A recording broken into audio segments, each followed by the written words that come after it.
So, how do you give your developers the freedom they need to innovate without, getting a surprise five-figure cloud bill or that frantic call from the security team? It feels like a constant battle, right? But what if you could have both? Well, today, that's exactly what we're going to do. We're architecting a solution, a blueprint for a developer sandbox that's less Wild West and more gated playground. Okay, let's just get right into the heart of it. On one side, you've got the developer dream.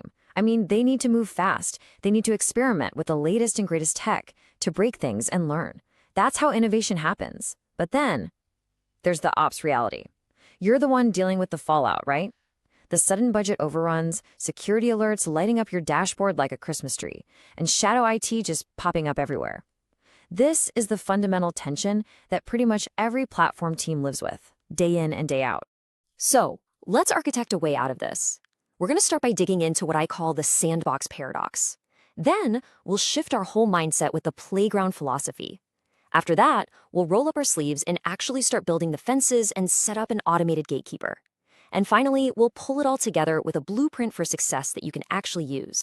Let's kick things off with the core problem, the sandbox paradox. Look, we all know sandboxes are absolutely essential for innovation. It's the one place your teams can finally get their hands on new services and test out those big, game-changing ideas. But that freedom, when it's totally unchecked, comes with a very real and sometimes pretty painful cost. And when they're left unmanaged, that cost becomes a literal minefield of risk. We're talking about major cost overruns from resources that were spun up for a quick test and then forgotten for 6 months. We're talking critical security gaps from some experimental setup that accidentally exposes who knows what. That slow creep of shadow IT as teams just get frustrated and go build their own thing. And of course, the compliance violations that always seem to follow. Does any of this sound familiar? I bet it does. So, how do we break this cycle? Well, it's not really about piling on more controls, it's about a completely different way of thinking. We need to stop thinking about sandboxes as these mini, restricted production environments and start seeing them for what they really are, playgrounds for innovation. Now, this right here, this is the whole game. This one idea is the key. We're not telling developers what they can't do anymore. Instead, we're creating a safe, defined space where they can do almost anything they want, because we've already controlled the blast radius. It's a really powerful shift from a mindset of restriction to one of pure enablement. In this philosophy, it isn't just some vague idea. It's built on a few really solid principles. First, it has to be super easy to get in, and, this is just as important, easy to automatically tear down.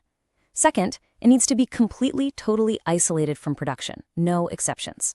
Third, it has to come with smart limits and safe defaults baked right in. And finally, it has to be temporary by design and completely visible to everyone. See, this isn't about trusting developers to remember to do the right thing.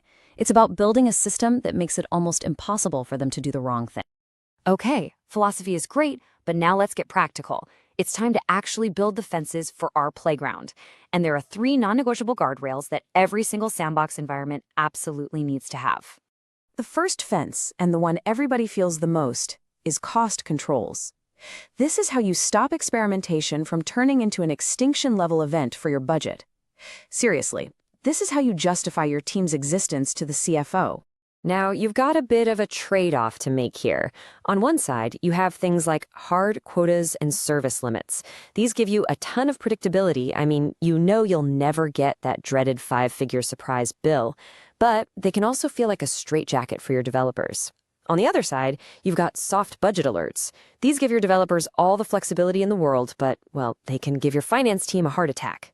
The sweet spot? It's usually a smart mix of both. All right, our second fence is all about security. A sandbox should never, ever, ever be your organization's weakest link. We have to secure these environments by default, embedding our security posture right into the very foundation of the playground itself. And this quote just brilliantly nails the security mindset you need. We inherently trust these environments less precisely because they are for experimentation, and because of that, they cannot be less secure. Things like mandatory identity federation, private networking by default, and continuous logging, these aren't nice-to-haves. They are the absolute bedrock of a safe playground. And our third and final fence is pure, simple isolation. This is the guardrail that makes sure that what happens in the playground stays in the playground and never, ever gets a chance to even sniff your production environment. And here's exactly how you do it. And it doesn't matter which cloud you're on. First, you need separate accounts, subscriptions, projects, whatever your cloud calls them. No exceptions. Second, there can be absolutely no shared networks or credentials with production. None. And third, any trust relationships have to be extremely limited and wherever you can, read only. This isn't a nice to have, it is a must have. So, we've built our fences. We've got cost, security, and isolation all covered. But how do we manage access without creating some slow, manual ticketing process that everybody, including you, absolutely hates? Well, that's where the automated gatekeeper comes in. Just look at this from the developer's point of view for a second. They request a sandbox from a portal or a CLI command. It gets automatically created in minutes, not days, with all those awesome guardrails we just talked about already built in. They can experiment freely inside those safe boundaries. They get automated warnings before it expires, and then, poof, it's automatically cleaned up. This isn't slowing them down. This is a massive accelerator for them. All right, we've covered a ton of ground. Now, let's bring it all home. I'm going to give you a really practical policy set you can start using today, and then we'll look at the common mistakes that you absolutely have to avoid making. Here's a great little starter pack for your policies. First, a max monthly spend per sandbox. That's your insurance policy against budget blowouts. Second, limit the compute sizes they can use. This keeps costs down and stops someone from accidentally spinning up a supercomputer for a simple test. Third, no public IPs by default. This is a huge win for security. It dramatically reduces your attack surface. Fourth, absolutely no production data access. This one should be obvious, but you'd be surprised. And finally, a mandatory automatic deletion after a set period, say 30 days. This is how you stop your cloud environment from turning into a digital junkyard. So if you remember one thing, it's this. Treat your governance as code. Automate the cleanup, enforce separation with dedicated accounts, and please, avoid the anti-patterns at all costs. The manual approval bottlenecks, relying on "trust me, I'll clean it up," and the cardinal sin of reusing production accounts for sandboxes. Just don't do it. And that leaves us with one last question to think about.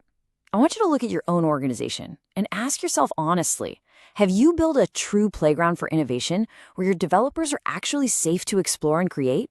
Or are you just letting them wander through a minefield of risk, kind of hoping for the best?